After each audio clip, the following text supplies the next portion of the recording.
안녕하세요. 24년 베이징 지역 전문가 박준명입니다. 네, 오늘은 조금 특별한 장소에서 좀 인트로 녹화를 하고 있습니다.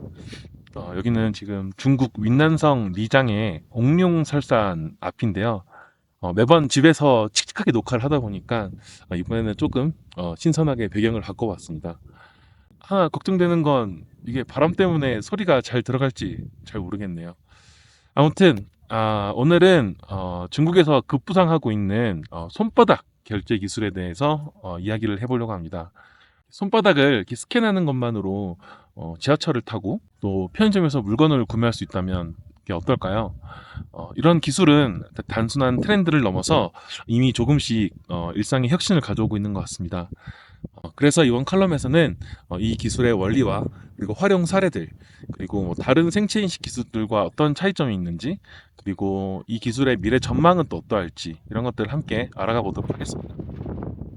손바닥 인식은 비접촉 생체 인식 기술 중 하나로 적외선 카메라를 이용해 손바닥 내부의 정맥 패턴을 스캔하고 고해상도 카메라로 손바닥의 주름, 손금 등을 분석해서 개인을 인증하는 방식입니다.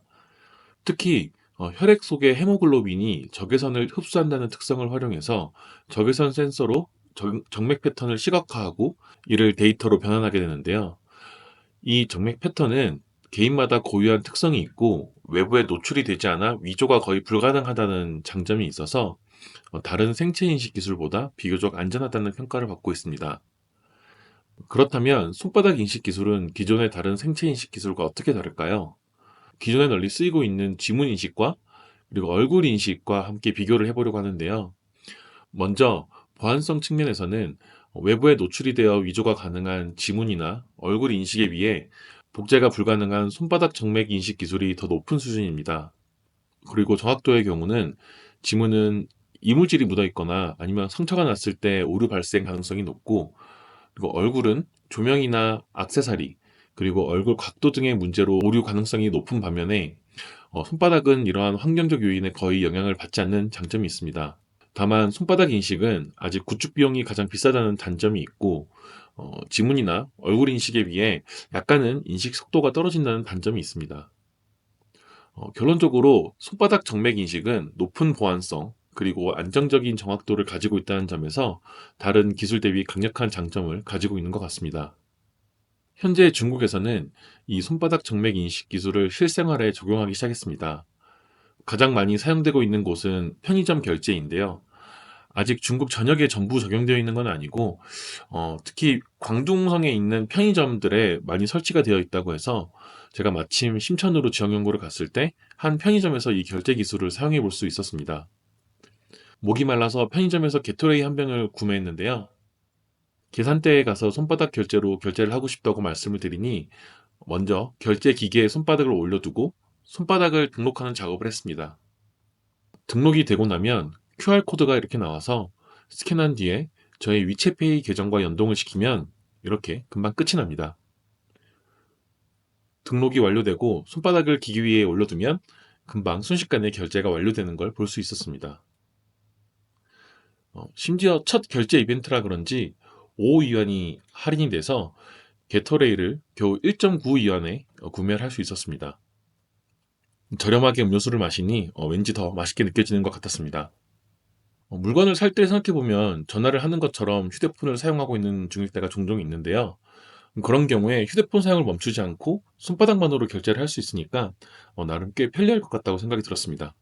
그리고 제가 살고 있는 베이징에도 작년 5월부터 베이징 따신 공항으로 연결되는 공항철도에 이 손바닥 결제가 도입되기 시작했는데요. 특히 이 대중교통에 이 손바닥 결제 기술이 도입된 건 중국이 세계에서 첫 번째 사례라고 합니다. 지역 연구를 위해 공항으로 가는 길에 이 손바닥 결제를 직접 사용해보고 싶었는데요. 여기선 개찰구 옆에 있는 키오스크를 통해서 등록을 하는 방식이었습니다.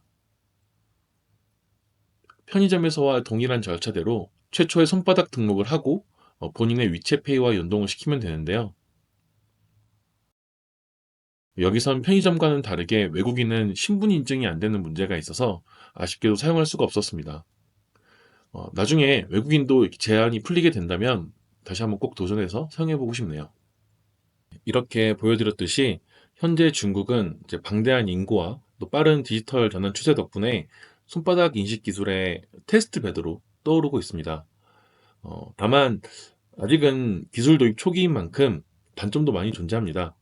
아까 말씀드렸던 것처럼 다른 기술들보다 인프라 구축 비용이 좀 높은 편이라고 하고, 그리고 이렇게 생체 데이터가 저장되는 방식에 대한 신뢰 문제가 있어서 개인정보 보호를 우려하는 사용자들에게 이런 안정성에 관해서 보다 충분한 설득이 필요할 것 같습니다.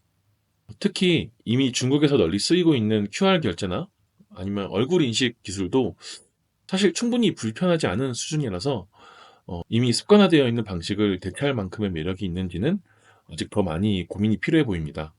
다만 만약에 이러한 한계들을 극복해낼 수 있다면 앞으로 이 기술이 공공 서비스나 의료, 금융 등 다양한 분야로 확산될 가능성이 높아 보이고, 특히 군사 시설이나 아니면 회사 내에 있는 중요한 좀 보안 구역들이 있는데, 그런 데에 좀 기존의 카드 태깅이나 지문 인식 방식보다 더 높은 수준의 보안을 요구하는 그런 인프라들을 관리하는 용도로 더 많이 활용될 수 있을 것으로 예상됩니다.